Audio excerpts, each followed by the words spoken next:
to us by the SES Technopreneurship SIG, ACE, and Stream Global.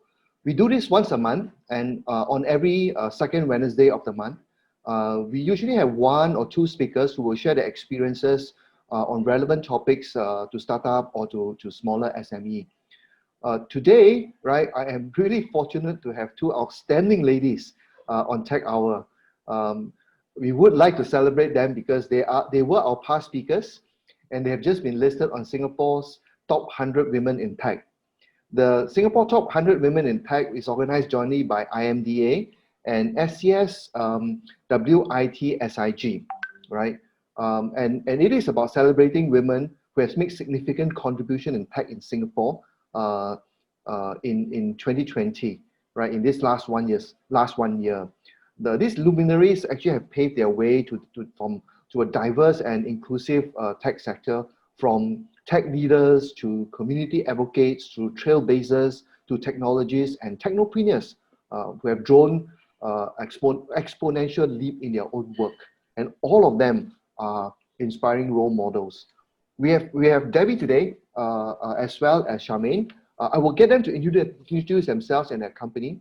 I'll just do a very brief intro, which will not do justice, but you know, I would like the ladies do have some time to talk about what they do afterwards. Debbie is really a dynamic individual. I met her quite a number of years ago, and she started a company called Techstorm after a corporate career, and it has really grown tremendously in 20 cities, as well as 42 million users in Asia. I mean, she's really taking the mantle and moving forward in a new media organization. Charmaine started a company called QuickDesk, which is a sales solution platform to help solve problems that many businesses, smaller business encounters. She spoke actually beginning of the year on how smaller companies can have really high-tech and high-touch approaches to solve problems in their companies in the area of sale. Right. So without further ado, let me just give Debbie some time to talk about really about herself as well as what she's been up to today. Debbie? Yeah, first of all, thanks so much to Chuck for this opportunity to sort of share a little bit of learnings, and also to sort of hear other speakers out as well, like Charmaine. And thanks to the SES and the other associated entities for putting together the Singapore Women in Tech 100 list. I think it's really awesome, and it's a real privilege for me to be part of that sort of repertoire of 99 other very outstanding tech women. So just a very quick intro about myself. So my name is Debbie. I'm the founder of Techstorm. So I used to have a ex-corporate lifer before, and I spent close to 18 years in corporate life. And having done business in 20 cities around the world, I put that behind and started Techstorm as a journey a couple of years ago. So today, Techstorm is now defined as a 360 entertainment media network that's all about cutting-edge technology and also esports and gaming. We did a slight pivot earlier part of this year. We're currently distributed across 7 markets here in Asia for our 24/7 network, and now reaching 80 platforms. We're now 80 customer platforms today as of October 2020, and we've done all of that in the last 18 months. So we have an office headquartered here in Singapore at Block 67, which we're currently retrofitting and outfitting at the moment. And we look forward to having more really outstanding stories, exciting stories of Asia technology and gaming and esports heroes on our platform. So that's a little bit of intro of what we do.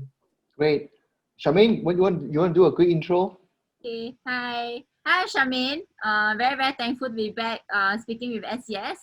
And like what Debbie said, very honored to be part of the Women in Tech 100 list.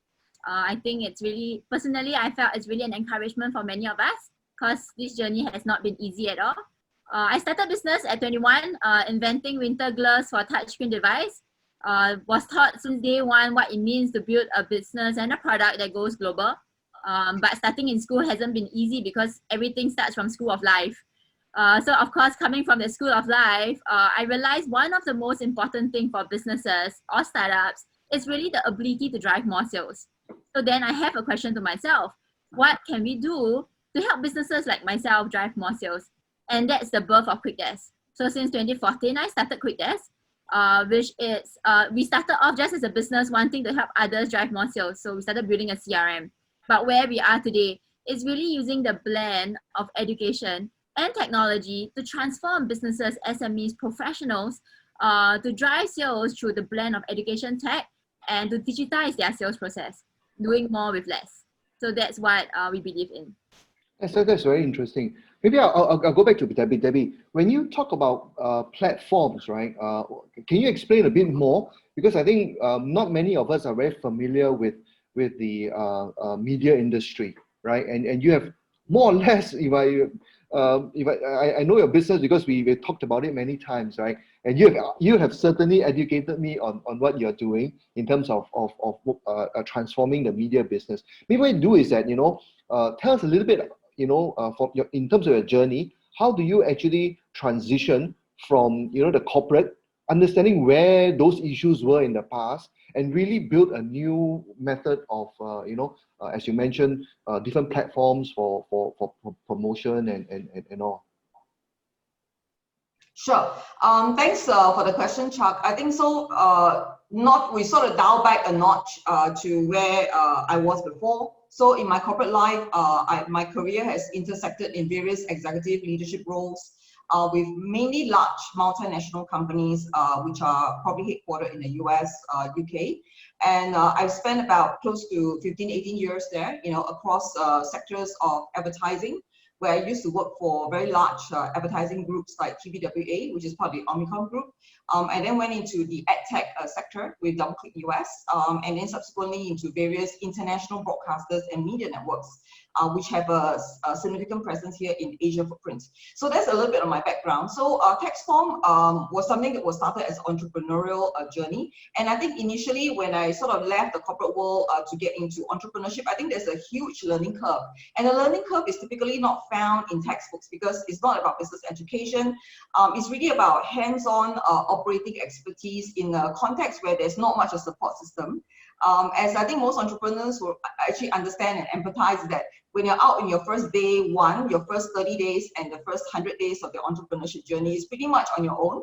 And there's a lot of multitasking, multi-scope areas that we typically are not involved in as a corporate lifer in the past. So I think my biggest learning curve was really to be able to understand and sort of mentally adjust myself, that I no longer have a team of guys that I can sort of go to and try and find creative solutions and lean into some, I think, good people that I've met in my journey to be able to sort of help provide mentorship, advice, and really hands-on, day-to-day practical, guidance. I think there's a little bit of that sort of mental shift. In terms of the business of what we do, we are actually transforming the landscape of media sector because we found the sort of biggest gap right now is there's a lack of international media voice, for the geographical region of Asia. Specific to thematics like technology innovation that's cutting edge that connects to consumers, as well as now we pivoted to esports and gaming, is to be able to find a destination and refine a destination that's really targeting what we call spectator audience in gaming and esports world. So that's really the two core narratives of Techstorm today. And why that is cutting edge is also because there is really nothing like us out there. We are positioned as the world's first 24/7 esports and tech media destination. So actually quite interesting. I have to dial back a little bit.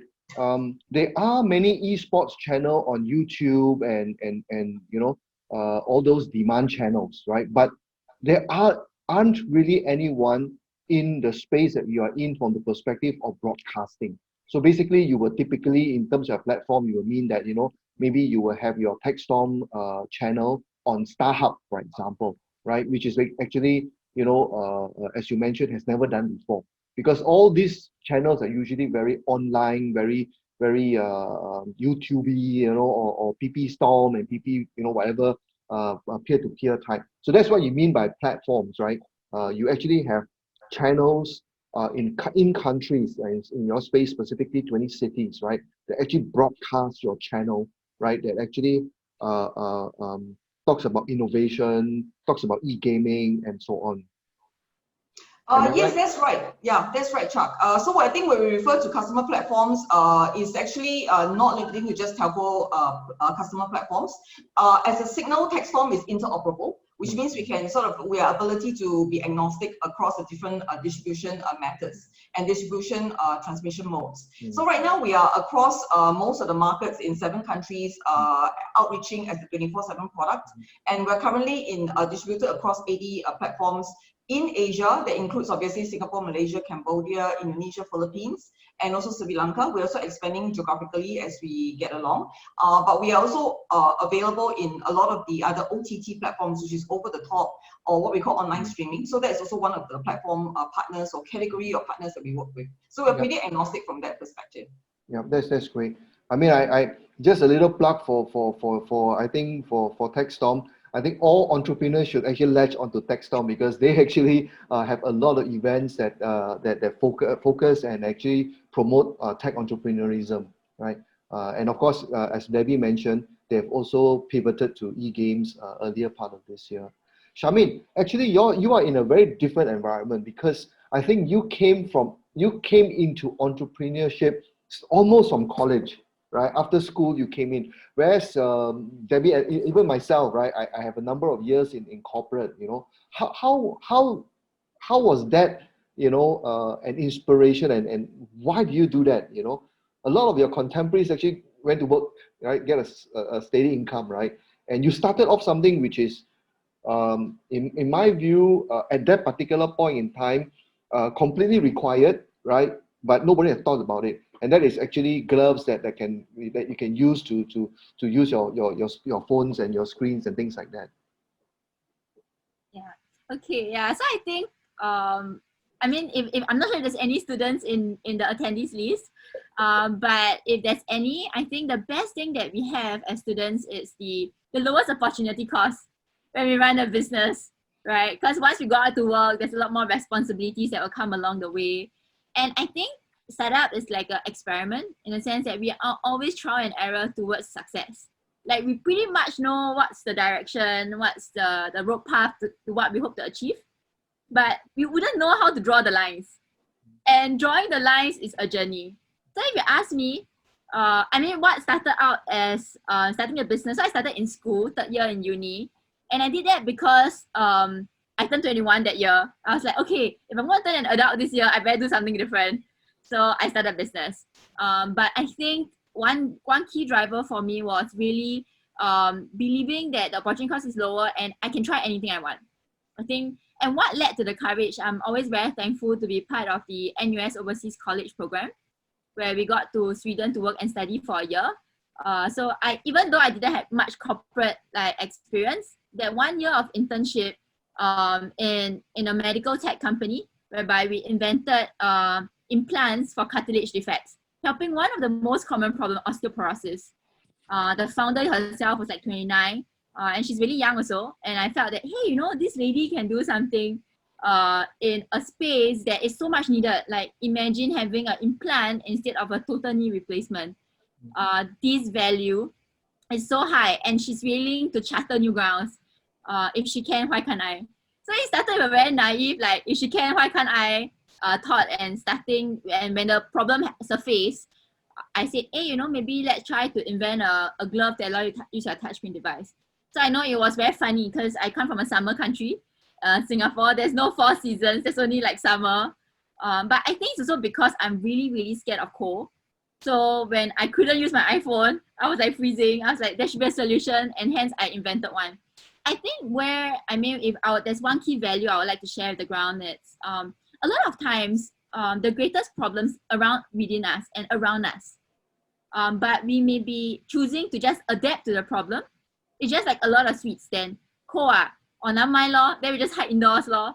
You know, but there are certain things that you still want to do, like skiing, snowboarding. So I guess maybe for me, because I come from a different country, it's like, hey, got problem can solve. Why don't we try to solve it? So I guess that's how things have evolved, and how I think the greatest value starting as a student, just try, no harm. So it's actually quite interesting. Both of you actually mentioned about pivoting, right? I mean, Debbie, you mentioned about, you know, you found a new opportunity in esports, right? And Charmaine, you talk about, you know, your need to actually sell, right, in the business, started your quick desk, right? You also mentioned that, you know, as you move along, right, you also realize education is a big part of the whole business. So you also pivoted a little bit to include education, right? So my question to you both ladies is that, you know, how do you make the decision to pivot a little bit, right? Because a lot of times entrepreneurs are very, or technopreneurs are very strong-minded, right? I do this, I die must do, right? But the reality is that, you know, because you, maybe I'm giving out a little, talk to the customers or whatever it would be, you realize that, you know, whatever you're doing, there must be more extension, right? So maybe Charmaine, you know, what made you think, right, an education bit, you know, is something that you need to pivot to? So it was really interesting. So, you know, when I was in school, you know, I'm a major in statistics, and I really love business courses, right? Because I wanted to do business, I couldn't, so I took only all the electives. But one observation I made was this: nobody in school, in uni, taught me sales. Like, there's no course that teach what is sales about, how to do sales. So pretty much it was a school of hard knocks. And I can share a bit of my experience of hard knocks, right? So my product is gloves. So I literally go back to US and knock the doors on all the outdoor apparels, all the tech gadgets. And of course, they were like, first thing first, this girl looked very young. I was 21. And second thing, Asian girl selling a glove. So, you know, it brought about a lot of questions. And I was thinking, there should be a solution around it. Am I not thinking hard enough? Why isn't my school teaching me sales? So I think that led me to this whole idea whereby it's a very needed life skill, but yet not something that you really see in universities, because it's not academia, and it's always a blend of experience plus knowledge. So why I believe education is very important, I believe everybody can do sales. There is no one that can't. I mean, I'm an introvert by nature, but I can still do sales because I believe in what this problem I can help others to solve, the value that I can bring to the market. And what then are the skills of negotiation and all, I wish somebody could teach me. So, I mean, when there isn't any, all I did was to seek mentorship, but it's not structured. So that's why when I first started Quick Desk, initially the idea was online sales training platform in 2013, but we were too early in the market. So we end up building a CRM because it also is aligned to using technology to drive sales. So if you ask me anything, why education? Because it empowers. Yeah. True. So Debbie, why e-games? Okay, I think it's great to kind of hear your question, and I think it's exciting to hear firsthand what Charmaine, the experiences that Charmaine has faced. I think for us, when we first started the journey of Techstorm, we're very clear about one thing: is we're after building a globally scalable and a globally successful business and company. I think that's really our outcome. Our ambitions are beyond Asia. That's why we started to focus on pan-Asia markets that we have very deep domain expertise operating across Asia as a footprint. So that's really what we're after. How we're going to get there, we don't know, because like I said, all startup journey is about trying. You got to try it out and then figure out things as you sort of get along. So when we first launched Techstorm in end of Q1 of 2019, our first launch was that we went to market with a very key narrative of the world's first Tech and Entrepreneur media network and TV. So that's really what we do. And subsequently, in our journey of actually interfacing with various partners on the ground where we're traveling and conducting our business, we actually found gaming esports to be well aligned with on 2 points. One is the demographical trend. Second is actually our core audience of Techstorm actually likes gaming because they are already young. They're 18 to 34 years old, a little bit skewed towards males, so about 60%, which are actually male demographic, and they have common interests and common passions around gaming and esports, together with tech gadgets and chasing after the latest innovation. So on that basis, we actually started a soft pivot around Q1 of this year, before the COVID-19 lockdown actually happened. We did a soft testing, and then the response from the markets, the buyers, the platforms, and the customers was phenomenal. I think we are seeing so much of market demand that we actually added on, and we are in the process of gradually shifting the narrative to a much stronger proposition around gaming and esports. Second thing is we ourselves have also observed that gaming and esports, the sector, is actually explosive inclusive right now. We are looking at a market potential about $150 billion USD in terms of the whole universe of value. And in terms of the audience that we're after, for spectator audience, we're looking at about 1.5 billion spectator audience. So again, there is enough market size, enough of what I call the addressable market for us as a company to sort of get ourselves into. Yep. There's a chat comment from Annie saying that real-time streaming of multiplayer games are the rage among the millennials today. Right. So, and for all the participants out there, please use the Q&A questions to put in questions if you want me to ask the two ladies here. I will go on with the conversation with them. When I see some questions, I will probably ask them on behalf of you guys. Jeff has a question, but it's really not a question. He says he's very delighted to see two awesome lady entrepreneurs who he admires. I think both of you must know Jeff. Let me ask you one question, right? You might have somewhat alluded to it. If there is one thing that you would do differently today, right? What would it be? Charmaine, you want to try that? I think the one phrase I thought about is stay true to my principles. I know it sounds very deep, but I think at the end of the day, directions may, like, you know, the how will change, but we must always be very clear on the why. Example for us, you know, we were always talking about driving more sales, and you know, I've always had this belief of value-based selling. But of course, there are some points in time we can be tempted by other things and not stick to that value-based selling approach.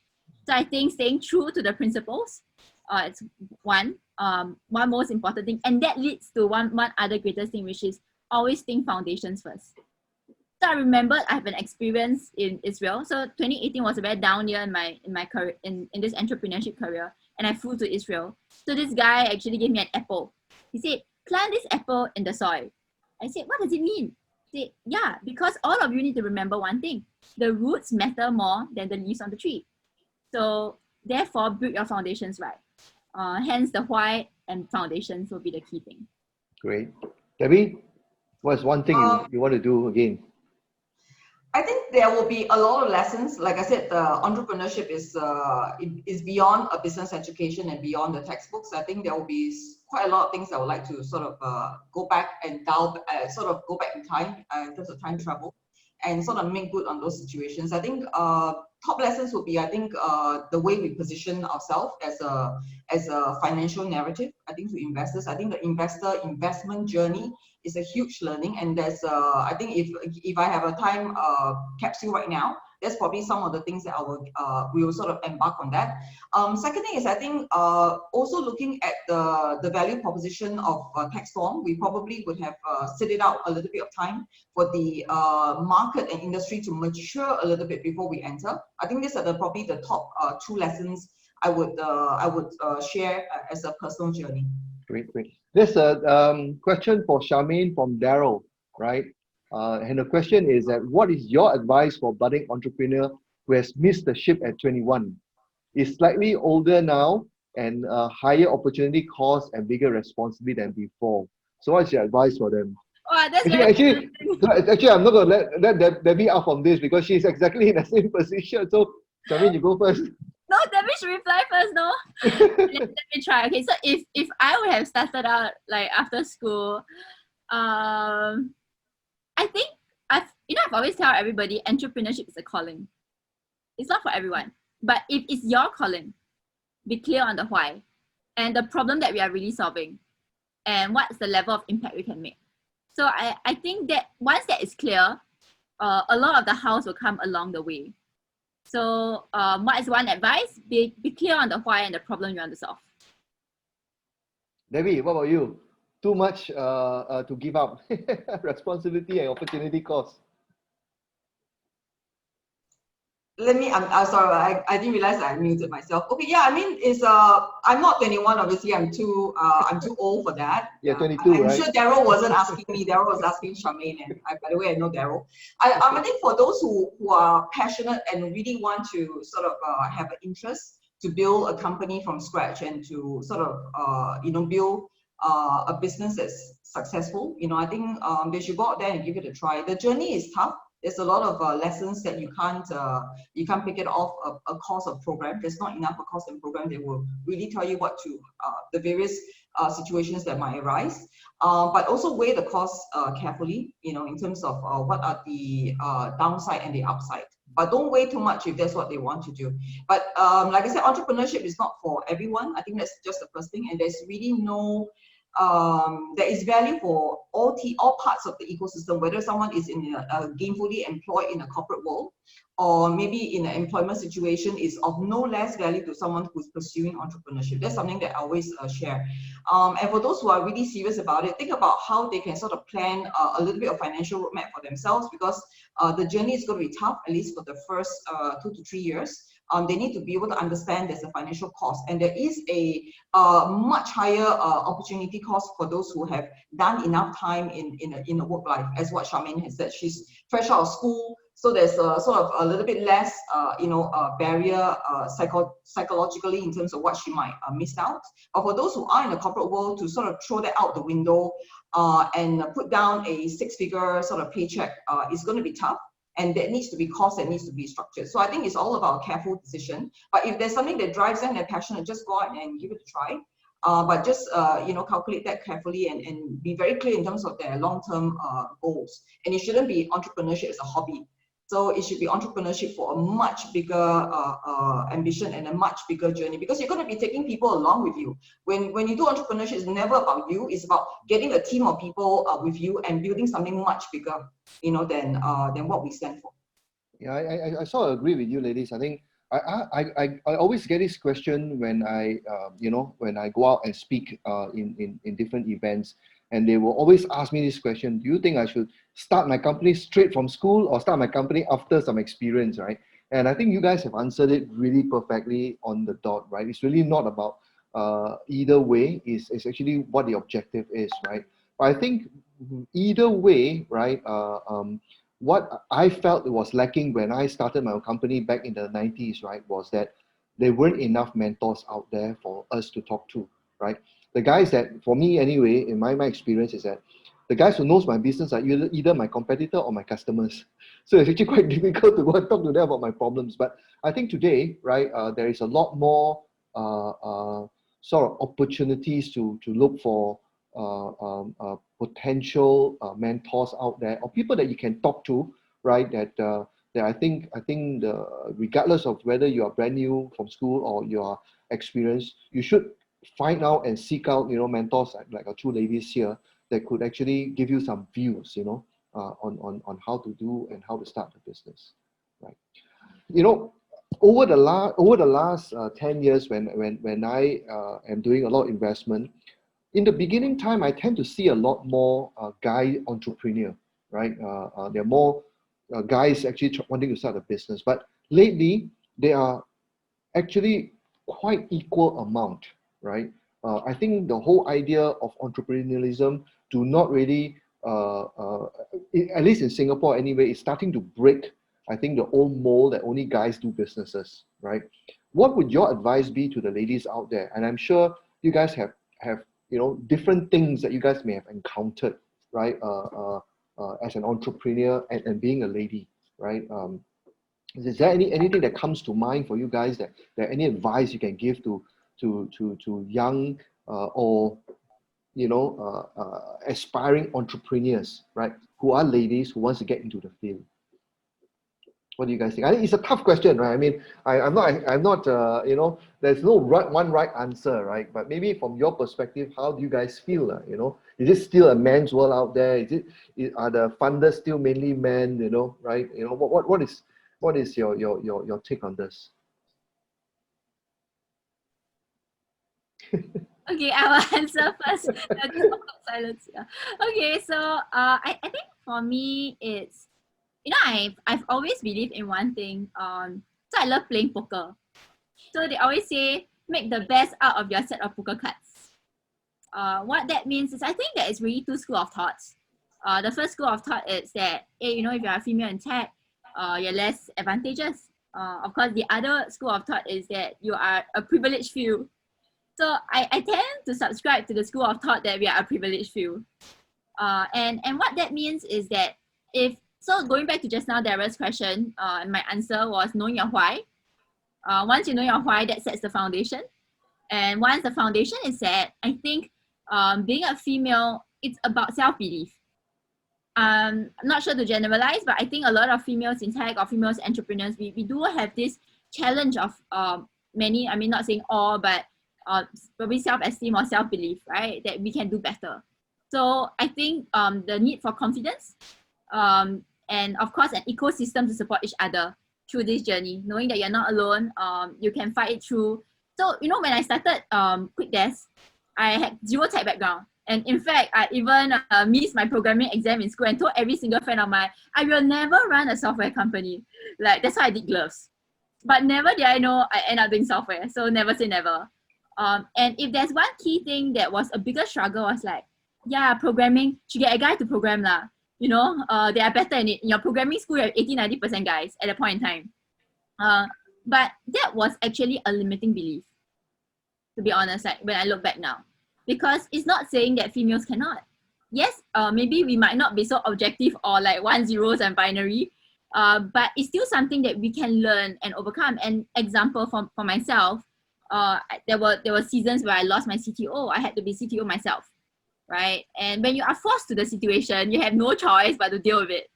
And when I dealt with it, I think if you ask me looking back, I'm so thankful for the 4 very torturous months. But thankful now because I've learned so much about systems thinking. I've learned so much about building structures and learn about I can actually achieve things that I thought I couldn't.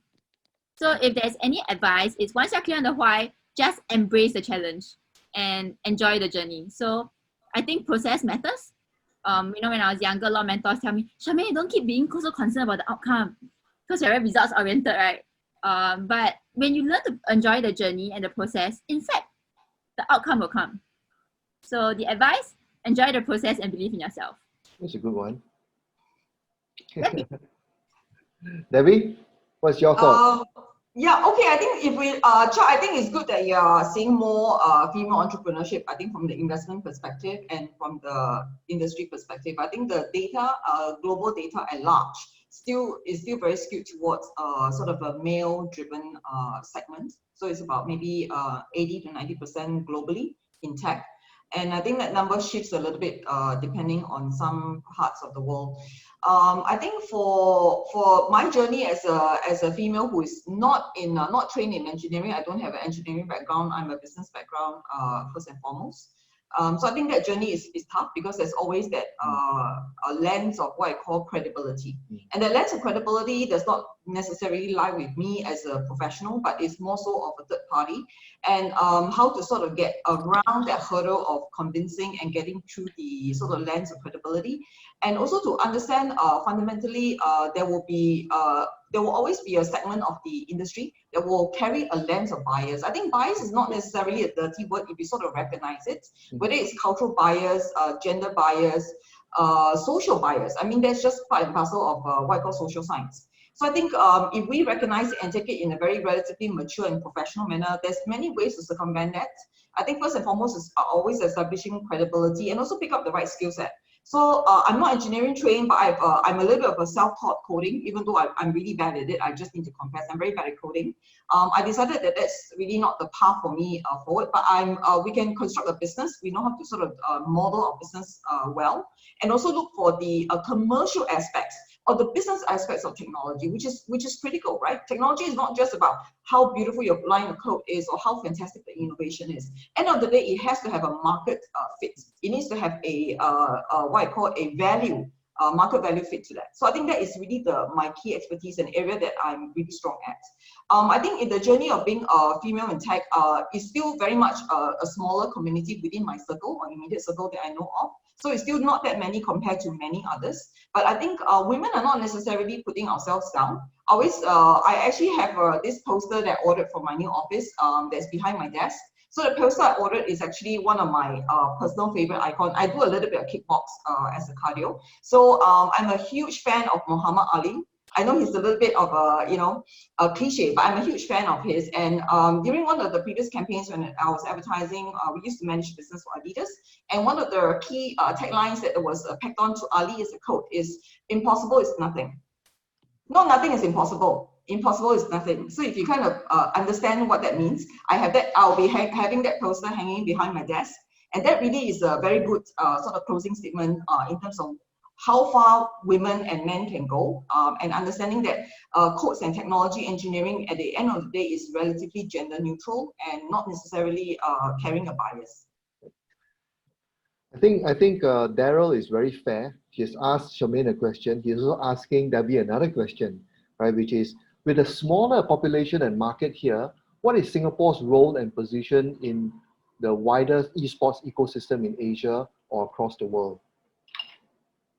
Daryl is really very fair. Sorry, I missed that. So the question is for me, correct? Yes, the question is for you. And he's asking, with a smaller population in Singapore, right, and the market here, what is Singapore's role in positioning esports, basically the esports is in Singapore as well as in Asia? Okay, I think first of all, thanks to Daryl for his question. It's nice to see you, in the Q&A. I think the esports ecosystem here in Asia, particularly here in Southeast Asia, is not small. Southeast Asia as an entire geographical outreach has more than 650 million population. And that's before you add in nascent markets like India, 1.3 billion population, and slightly more esports matured geographical regions like North Asia. So North Asia will include mainland China, Japan, Korea, Taiwan, sort of relatively more matured in this area. So Singapore, we are small in terms of population size, so naturally our limitation of access to talent pool will be smaller. I think it's just by default. But we also have certain upside in terms of the positive factors. So obviously positive factors will include definitely infrastructure being one of them. And I think ability to access, I would say, talent training and coaching. I think that's also another.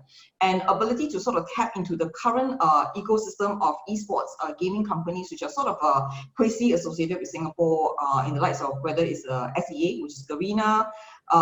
You're talking about Razer has sort of set up itself here as well. So there's access points which are favorable to us. So those are things that we should always consider. In terms of the entire sort of footprint outside of Singapore, then that's where we are able to sort of position ourselves as possibly a hub. There's always opportunity. Hub not for the best, I would say, training talent, because we don't have the access to population to see. It's a funnel model, right? We don't have the sort of big funnel to get onto, but we can sort of tap into slightly more of what I call the 10% elite, which is possible. So I think this is a little bit of my personal perspective in terms of where I see Singapore in the overall sort of geographical landscape outside of our home country.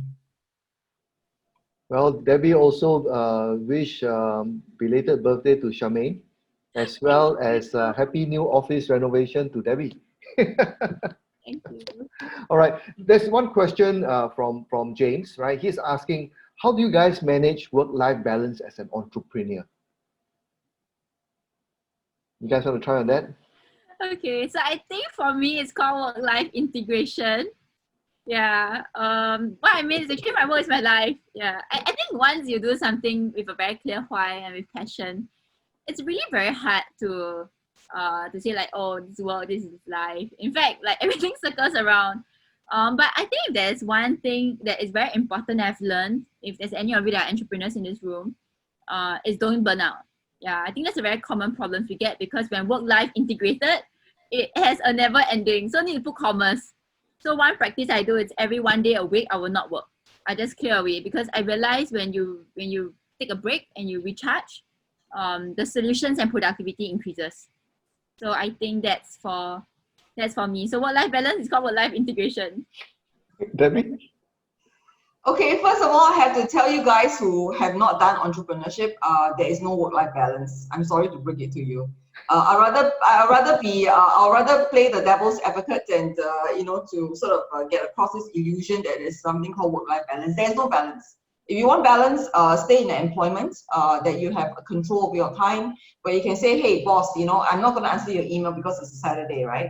So that's the privilege that you get being in employment. If you want to sort of set up the journey of starting on building your own company, and building a company, like I said, that is relatively large enough and scalable, not doing your own business because you want to take a 3 p.m. Time off and chill up at the pool, right? So it's two different objectives. So I don't have a work-life balance, and I was just sharing with Chuck, I'm like an octopus, right? So I don't have two hands. I have 4 pairs of hands. You just don't see them; they're invisible. My legs are counted as well.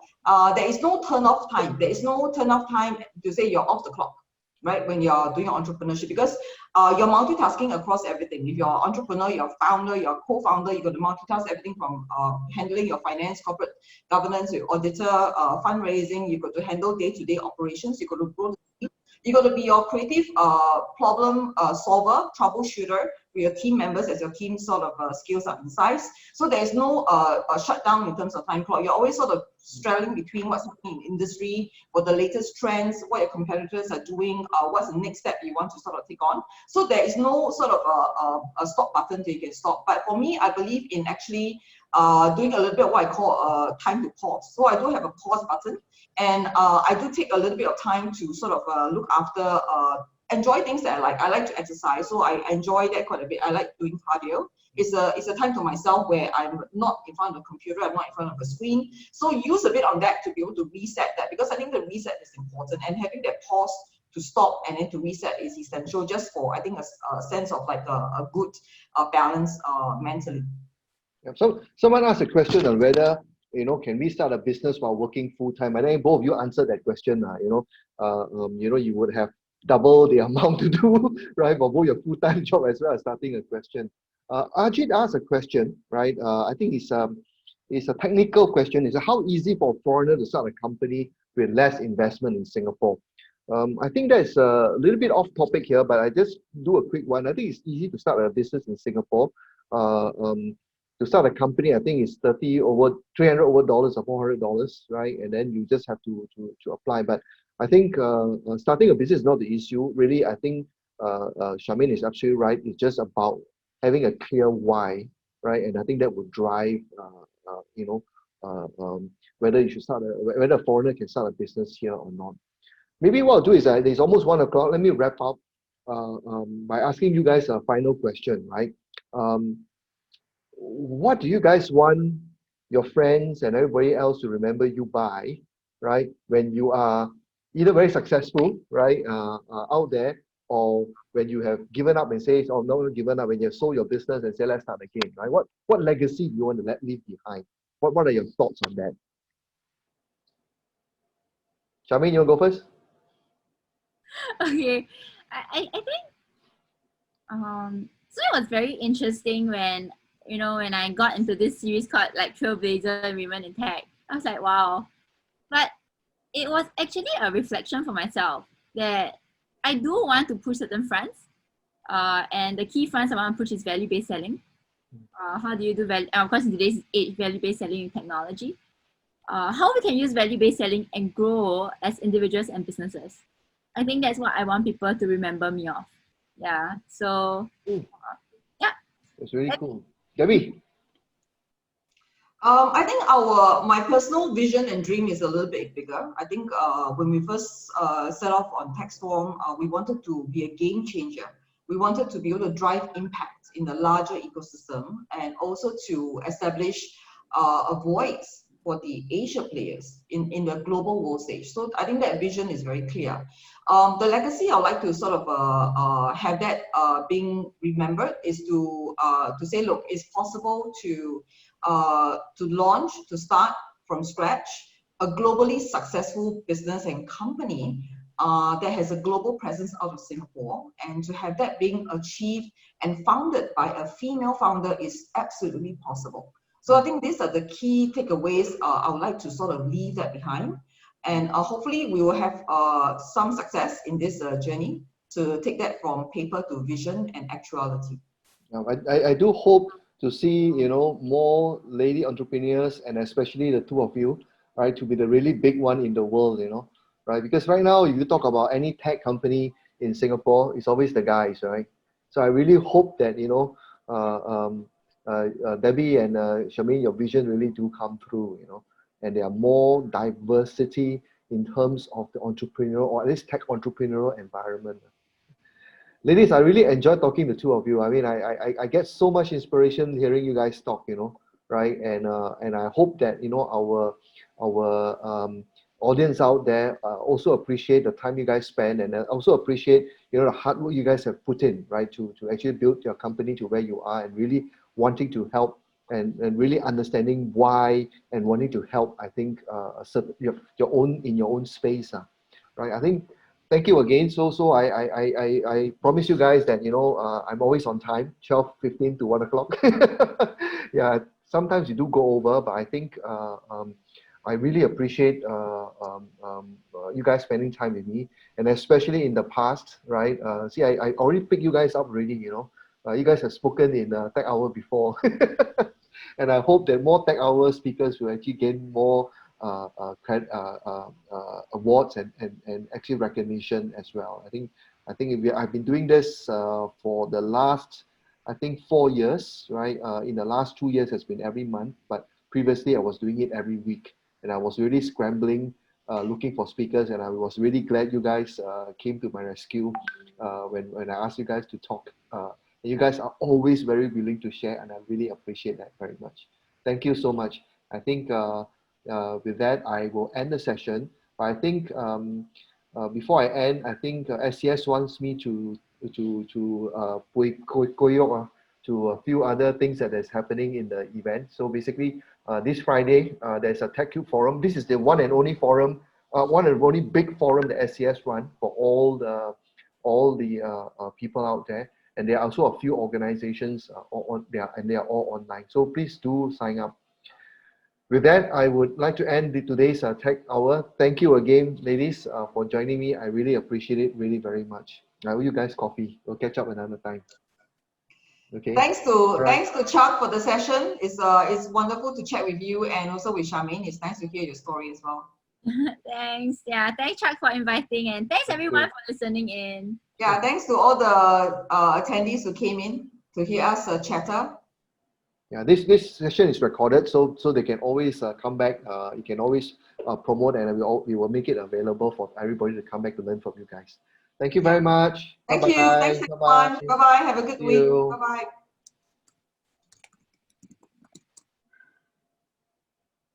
Are we taking a photo? Oh, we didn't take a photo.